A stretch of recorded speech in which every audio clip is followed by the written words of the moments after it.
VD. Satheesan കടമെടുപ്പ് തുടരുന്നു. 6 മാസത്തിനിടെ എടുത്തത് 14,400 കോടി. നമസ്കാരം. ഈ ദിവസത്തെ ഏറ്റവും പ്രധാനപ്പെട്ട വാർത്താവിശേഷങ്ങളുമായി ജനയുഗം ടോപ്പ് 10 ന്യൂസിലേക്ക് സ്വാഗതം. കേരളത്തിന്റെ സാമ്പത്തിക നില തകരാറിലാണെന്നും നികുതി പിരിച്ച് നാടിനെ കരകയറ്റുമെന്ന് ഉറപ്പ് നൽകിയ മുഖ്യമന്ത്രി വി.ഡി. സതീശൻ കടമെടുപ്പ് തുടരുന്നു. ഓണക്കാല ചെലവുകൾ നേരിടുന്നതിനായി 2,200 കോടി രൂപയാണ് കേരളം കടമെടുക്കുന്നത്. പ്രതിപക്ഷ നേതാവായിരിക്കെ കേരളത്തെ കടമെടുക്കാതെ നികുതി പിരിവിലൂടെ ഖജനാവ് നിറയ്ക്കുമെന്ന് ആവർത്തിച്ചു പറഞ്ഞ സതീശൻ അധികാരത്തിൽ കയറിയ കടമെടുത്തത് 14,400 കോടി രൂപയാവും. ഈ വർഷം ഇനി 8,600 കോടി രൂപയാണ് കേരളത്തിന് കടമെടുക്കാൻ കഴിയുന്ന തുക. ഈ സാമ്പത്തിക വർഷം പുറത്തിറക്കാൻ ലക്ഷ്യമിടുന്ന 30 പുതിയ മെമു ട്രെയിനുകളിൽ ഒരെണ്ണം പോലും കേരളത്തിന് അനുവദിക്കാതെ റെയിൽവേ അവഗണന തുടരുന്നു. 12 കോച്ചുകൾ വീതമുള്ള അത്യാധുനിക മെമു ട്രെയിനുകൾ പൂർണ്ണമായും ഉത്തരേന്ത്യൻ റെയിൽവേ സോണുകൾക്കാണ് നൽകിയിരിക്കുന്നത്. അതേസമയം ദക്ഷിണ റെയിൽവേക്കാകെ പുതിയ മെമു ട്രെയിനുകൾ ഒന്നും വകയിരുത്തിയിട്ടില്ലെന്നും ശ്രദ്ധേയമാണ്. വരുന്ന ലോക്സഭാ തെരഞ്ഞെടുപ്പുകളും വിവിധ സംസ്ഥാനങ്ങളിലെ നിയമസഭാ തെരഞ്ഞെടുപ്പുകളും മുന്നിൽ കണ്ട് ബി.ജെ.പി. കേന്ദ്ര സംഘടനാ സംവിധാനം പുനഃസംഘടിപ്പിച്ചു. സംസ്ഥാന പ്രസിഡന്റ് രാജീവ് ചന്ദ്രശേഖറിന്റെ വിശ്വസ്തൻ എ.പി. അബ്ദുള്ള കുട്ടിയെ ദേശീയ വൈസ് പ്രസിഡന്റ് സ്ഥാനത്ത് നിന്ന് നീക്കി. കൂടാതെ സംസ്ഥാന ബി.ജെ.പിയുടെ മുൻ അധ്യക്ഷൻ കെ. സുരേന്ദ്രനെ ദേശീയ സെക്രട്ടറി ചുമതല നൽകി. നിലവിലെ ഭാരവാഹിയായ അനിൽ ആന്റണി ദേശീയ സെക്രട്ടറിയായി തുടരും. UGC നെറ്റ് പരീക്ഷാ നടത്തിപ്പിലുണ്ടായ തുടർച്ചയായ വീഴ്ചകളിലും ചോദ്യപേപ്പർ ചോർച്ചയിലും പ്രതിഷേധിച്ച് നാഷണൽ ടെസ്റ്റിംഗ് ഏജൻസി ആസ്ഥാനത്തേക്ക് ഇടത് വിദ്യാർത്ഥി സംഘടനകളുടെ വ്യാപക പ്രതിഷേധ മാർച്ച്. AISF, SFI തുടങ്ങിയ സംഘടനകളുടെ നേതൃത്വത്തിൽ നടന്ന മാർച്ച് സംഘർഷത്തിൽ കലാശിച്ചു. NDA ആസ്ഥാനത്തിന് മുന്നിൽ നിലയുറപ്പിച്ച പ്രതിഷേധക്കാരെ നീക്കാൻ പോലീസ് പലതവണ ബലപ്രയോഗം നടത്തുകയും ബാരിക്കേഡുകൾ ഉയർത്തി തടയുകയും ചെയ്തു. സംസ്ഥാനത്ത് വീണ്ടും കനത്ത മഴയ്ക്ക് സാധ്യത. കാലാവസ്ഥാ വകുപ്പ് നാളെ 4 ജില്ലകളിൽ മുന്നറിയിപ്പ് നൽകിയിട്ടുണ്ട്. ഒറ്റപ്പെട്ട മഴയ്ക്കാണ് സാധ്യത.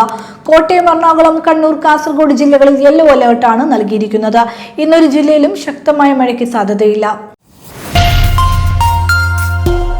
വർദ്ധിച്ചു വരുന്ന തട്ടിപ്പുകളെ ചെറുക്കാൻ വാട്സ്ആപ്പ് പുതിയ ഫീച്ചറുമായി രംഗത്ത്. AI ഉപയോഗിച്ച് സ്കാം ഡിറ്റക്ഷൻ എന്ന ഫീച്ചറാണ് കമ്പനി പരീക്ഷിക്കുന്നത്. ഈ ഫീച്ചർ ഓൺ ചെയ്താൽ വാട്സ്ആപ്പ് ഉപയോക്താവിന്റെ ഫോണിലേക്ക് ഒരു മെഷീൻ ലേണിംഗ് മോഡൽ ഡൗൺലോഡ് ചെയ്യപ്പെടും. പിന്നീട് അജ്ഞാത നമ്പറുകളിൽ നിന്ന് വരുന്ന സന്ദേശങ്ങൾ AI പരിശോധിക്കുകയും ഇവ സാധാരണയായി തട്ടിപ്പുകാർ നടത്തുന്ന സംഭാഷണങ്ങളുമായി ഒത്തുനോക്കുകയും ചെയ്യും. പാലക്കാട് 1 കിലോ MDMA-യുമായി സ്ത്രീ ഉൾപ്പെടെ 3 പേരെ പിടികൂടി. കൊക്കൈൻ, ഹൈബ്രിഡ് കഞ്ചാവ്, LSD സ്റ്റാമ്പ് എന്നിവയും ഇവരിൽ നിന്ന് പോലീസ് പിടിച്ചെടുത്തു. കാഞ്ഞിരപ്പള്ളി സ്വദേശി മുഹമ്മദ് നിസിൻ, വേങ്ങര അസറുദ്ദീൻ, ഭാര്യ മംഗലാപുരം സ്വദേശി ഭി ഫാത്തിമ എന്നിവരാണ് പിടിയിലായത്. 1 കോടി രൂപയുടെ ലഹരി വസ്തുക്കളാണ് ഇവരിൽ നിന്നും പോലീസ് പിടികൂടിയത്. ഓണവിൽപ്പനയ്ക്ക് വേണ്ടിയാണ് പ്രതികൾ കേരളത്തിലേക്ക് MDMA എത്തിച്ചതെന്നാണ് വിവരം.